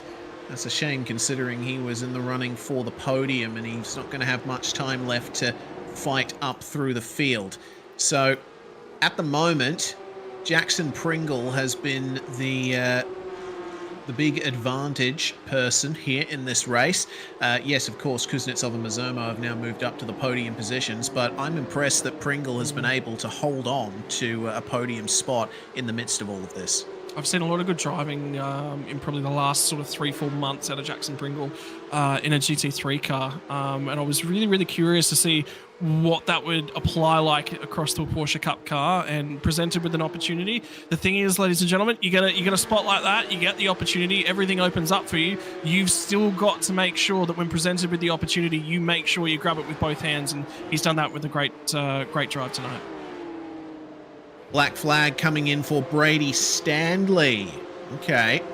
So that, I believe, was for the contact that we saw on the replay. And or maybe the rejoin, potentially.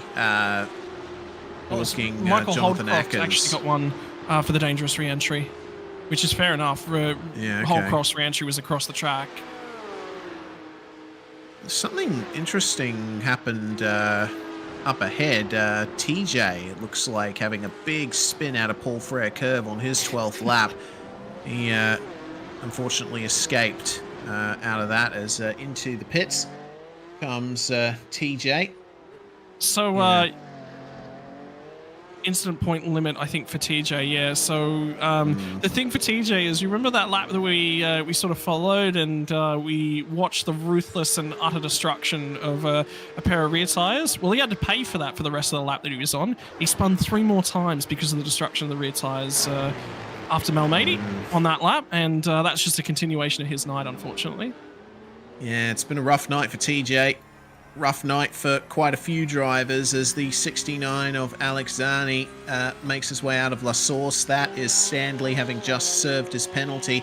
And Zani with a good run on him coming into Eau Rouge. Is he brave enough to go for it? I don't know about this. Side by side, that's Webber versus Alonso in 2010. Nicely done. Well, that's not just penalised Stanley for that. Ben Breyer says thank you, and Alex Newton's going to come on barreling through. He had to lift it, Brady Stanley, but I don't think when he came out of pit lane he was expecting to lose 3 more spots before they made Lacombe. Well, it's now a 4-car fight here for 15th place, and these are drivers that you'd argue should be up the front of the field. Jay says he's going to show us something interesting. Jackson Pringle versus Simon Mazomo. Last lap times, hello, Mazomo is quite a bit slower. Yeah, that's interesting. Mazomo gained 1.2 seconds, he's saying, but Jackson Pringle's last lap was 0.8 faster. Have a look at the time. No, it wasn't. So Jackson Pringle, last lap 2:22.085. Oh, yeah, sorry. 2:28.18. The thing is, and I've heard this said by, I want to say it was Jack Boyd was the driver that said it to me. Around Spa, if you use the track limits appropriately, you've saved up all of your off-track penalty points, it's worth about 1.5 seconds a lap. Yeah, okay, there you go. My apologies for that mistake. I was looking at the wrong numbers in the lap times. Yeah, Mazomo making a huge gain on that last lap, and it's a 220.863 again for Simon Mazomo. That is another second gained there. Let's see where he's gained it. So 2 tenths faster in Sector 1. That's 5 tenths in Sector 2. Sector 3, once again, another couple of tenths there. So, yeah, looks like Mazomo is using the track to its full effect here. Let's see if he can have a run at second by the time they get to the end. 10 minutes to go. Have a look at this battle pack. This is starting to spice up as well. That lap time through for Simon Mazomo was 500 slower. Counted, was a valid lap time, all within the track limits. The FIA was pleased with that one. Yeah, he is pleased, the Supreme Overlords. Looking back from Brady Stanley, Alexander Newton trying to get the move done once again. Remember, Newton made his way past Stanley at this location on the last lap as Brady came out of the pits. Somewhere along the line, Stanley has gotten back past. And Zani and Bray are up ahead, doing a little bit of weaving to try and break the draft. They are starting to gear up for what might be a photo finish between these 4 cars. And I'll tell you what, Zani is just sitting pretty here. He's got the draft of 3 cars up ahead of him, and he could easily make a move if something goes wrong between Zani and Breyer. Yeah, and this is not going to go away either. This is true racing around Spa-Francorchamps. Drivers that you might be a second lap faster than, you can no longer pull away from, because that draft is really kicking in and taking control. Watch the way that these drivers are inputting on the steering wheel at the moment. Oh, there's really, really wide from Breyer. Oh, yeah, very wide, and this is going to bring Stanley back into it. No space to move here. Breyer just stays middle of the road here, forces Zani to go around the outside at Fanye, but there's no pace around the outside there that time by, and they'll have to stay single file again through Stavelo and then Curva Paul Frere. Let's see how they go on the run up to Blanchimont. There's a lot of tarmac runoff to use there, but evidently still plenty of incidents too. Update on the gap between Pringle and Mazzomo. Look at that. That's another 8 tenths or so that Simon Mazzomo has taken out of Jackson Pringle. Yeah, I think he's about a lap short of getting there. Probably lap and a half, 2 laps in that sort of a range. Just having a look at this battle pack that's actually on screen at the moment as defensive goes Ben Breyer. Breyer pit on lap 12, so he's now got 3 or so laps on those tyres. Alex Zani pit on lap number 8, so his laps, he's about halfway through the race. He pit a little bit before the halfway mark. Even earlier than that was Anthony Jewell pit on lap number 6, so it was just after that pit window opened in terms of the fuel distance, and Brady Stanley came through the pit lane on lap 13. I think he pit about lap 12 as well. Righto. So it's a battle of the newish tyres versus the oldish tyres. 87 here, going for a spin. And Jonathan Akers has had a rough night here, but fortunately, pit exit was there to catch him that time by. Oh, here we go. Defensive. It's a double defense from both Breyer and Stanley.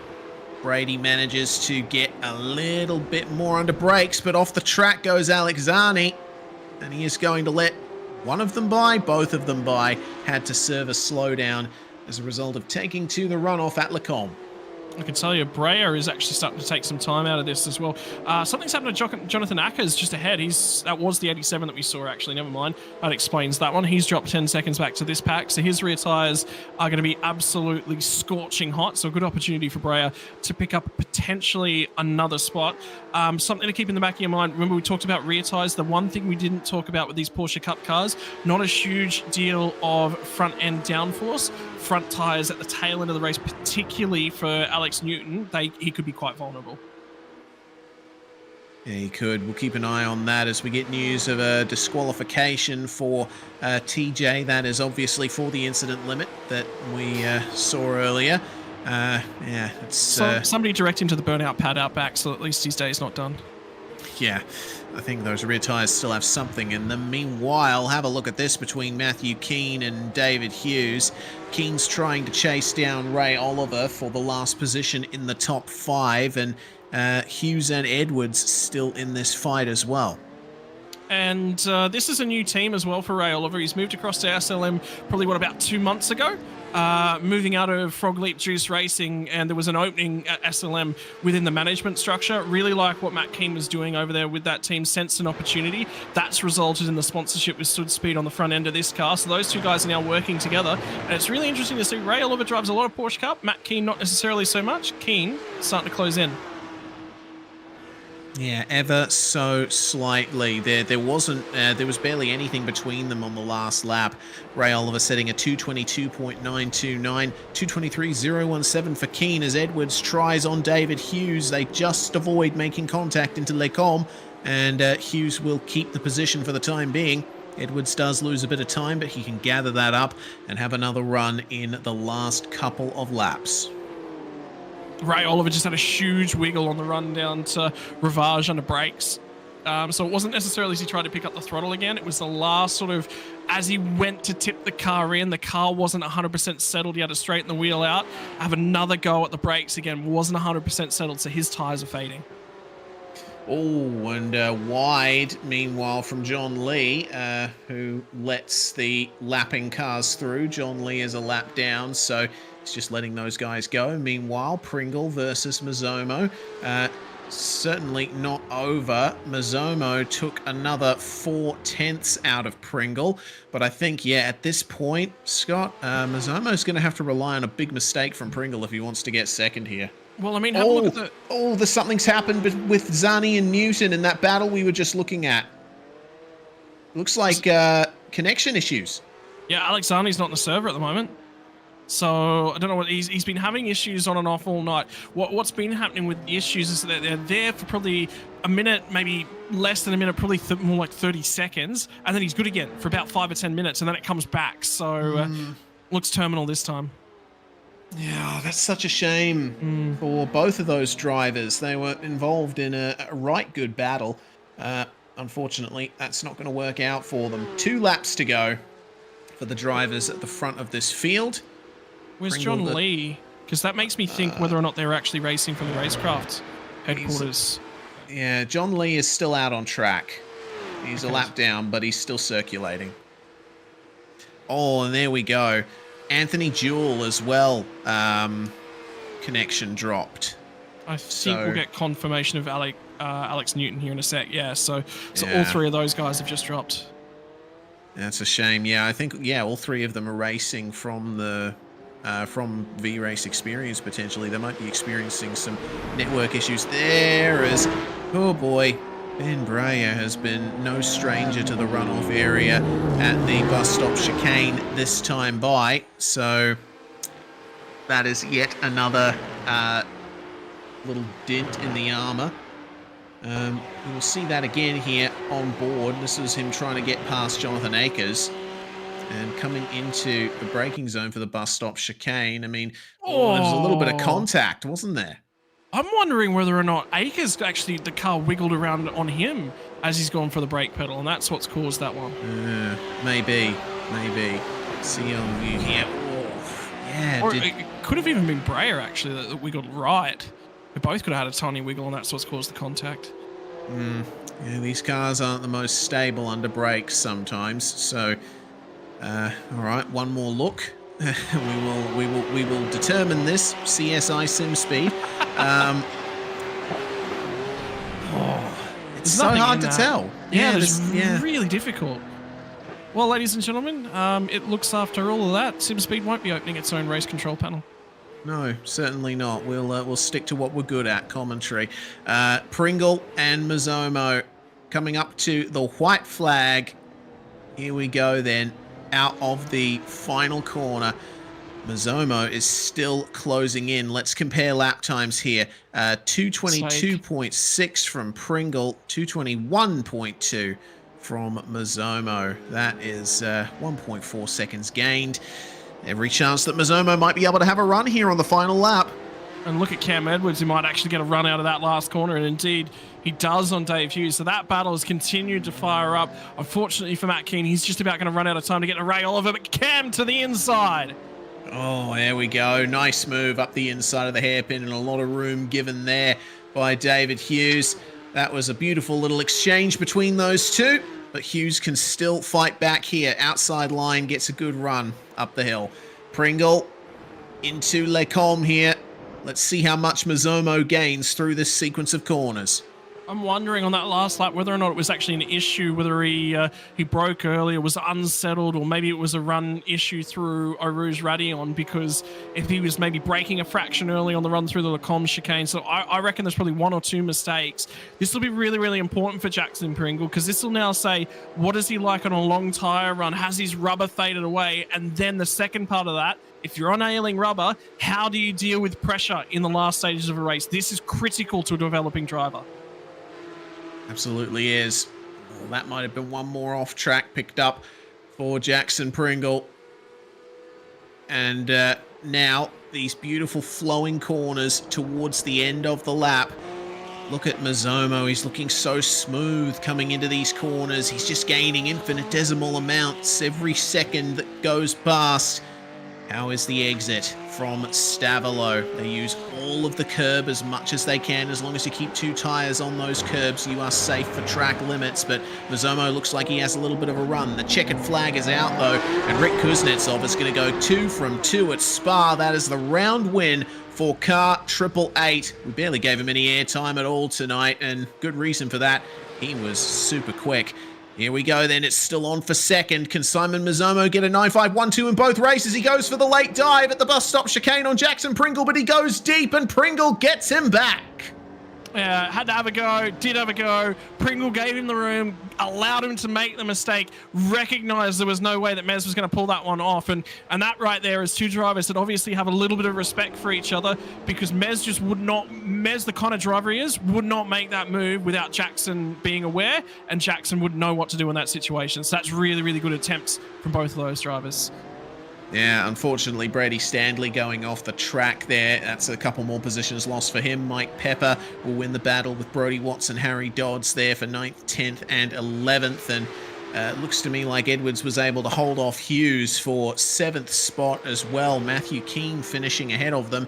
And I think Keane should be very happy with how his race 2 has gone. Jesse McMenamin, the driver who started on pole position for race 2. He had a really rough run of it in the first couple of laps, but he will make it to the line in 15th. Yeah, big job here from Ben Brayer. 23rd after race number 1, back to 14th. There's not a lot of points in that finish for him.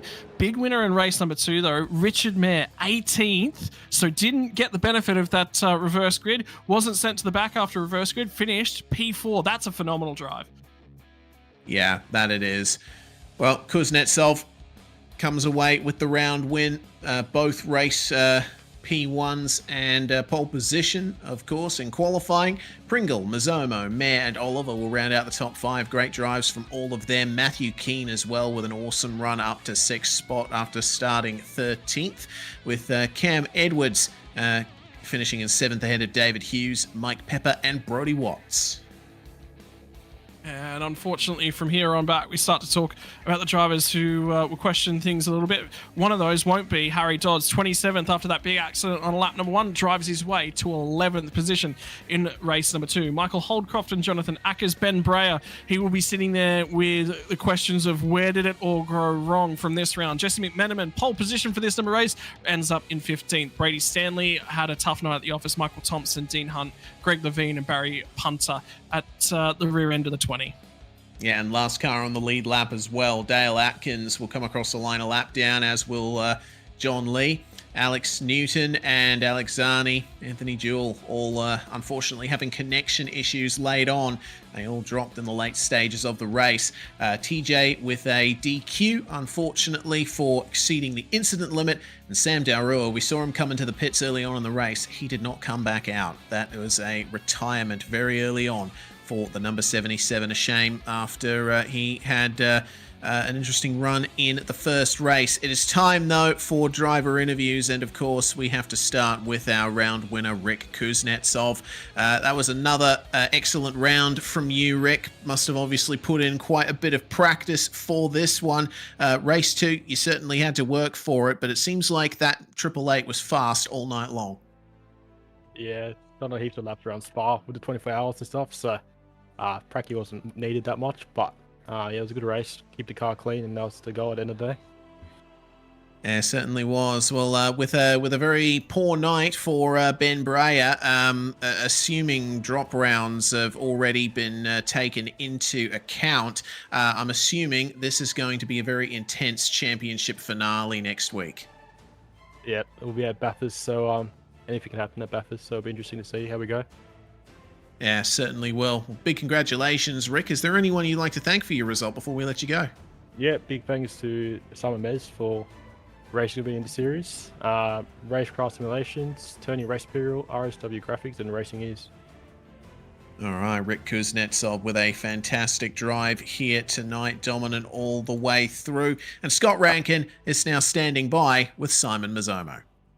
Simon, look, I know you've been talking to me on another broadcast about how much you love the Porsche Cup cars, how much you love going Porsche Cup racing, mate. Spa-Francorchamps, it was no Spa day out there today.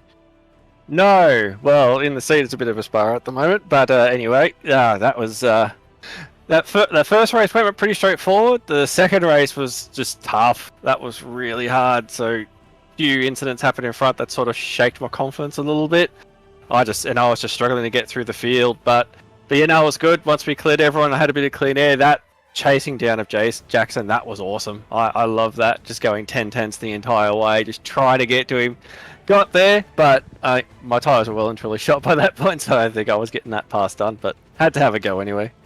Mate, talk us through the battle pack that happened there between yourself, Cam Edwards, David Hughes, Mike Pepper.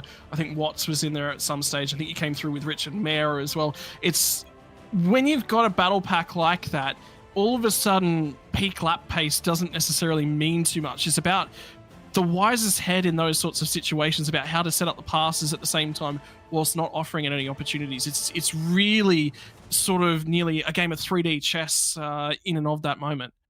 Yeah, exactly. And like Cameron and I were just having a chat just then. The one thing we both noted is that once you were in a battle pack, the draft became useless. Like, we were not getting that much on the cars around us in a bit of a draft. So even like there was a chance there were like 4 of us going side by side down the back. Like, you'd sort of think I'd be gaining really a lot of time on the cars in front. I wasn't. There was not much time I was gaining at all because everyone was sort of sitting in a bit of a train. So it all became sort of, how you sort of set up the corner exit, because getting these things off the corner, because they're so dependent on when you hit the throttle, that helps rotate the car, it helps get you off the corner. That's where you make a bulk of your time. So it was you got cars behind you, so you can't give too much time away, but you got to back yourself up a little bit to give you a run off the corner to try and get up alongside them. And yeah, that battle pack sort of worked out well. There was an opportunity that I could manage to just set myself in the right position, get a good drive off the corner. Mike was making me work hard for it. He was squeezing me on every straight that he could, but left enough room for me to just get my nose in there. So, but that was good. That type of racing I really enjoy. You're squeezing each other, but you're not elbowing each other at the same time. You're giving each other room. So that racing just then, that was awesome. I loved it. Loved every minute of it, mate. You've got to spend some time in the commentary box with me tomorrow night, so I don't think you'll love every minute of that, mate. Enjoy it. And who's the sponsors going to say thank you?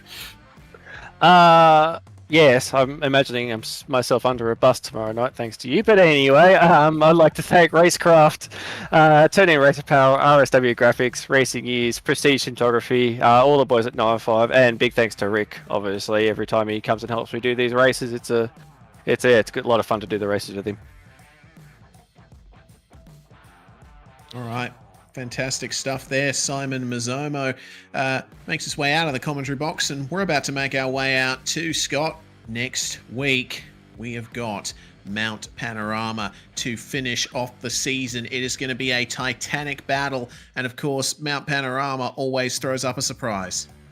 Mate, it always does. I mean, obviously the history, the jewel on the crown, everything that goes along with it. But Bathurst tends to, all of a sudden, guys that are down the back, guys that are in the midfield, with the culture, the history, everyone's done a million laps around this pace. You might get some surprises next week at Bathurst. Somebody that's normally sitting that 10th to 12th marker, all of a sudden jumps up and they go to 3rd in qualifying. So next week, anything could happen. Absolutely. And with Rick Kuznetsov now in the championship lead, Ben Breyer falling to 3rd, Simon Mazzomo up to championship P2. This is going to be an interesting final, and we hope that you're there for us next week on SimSpeed TV from 8:30 p.m. Australian Eastern Standard Time on the 27th of September. That's going to be us for now. I'm Reese Gardner, Scott Rankin with me in the commentary box, and Jay Kennedy handling production. We're SimSpeed TV, and we have got a lot of broadcasts coming up for the rest of the week, so make sure that you stay tuned.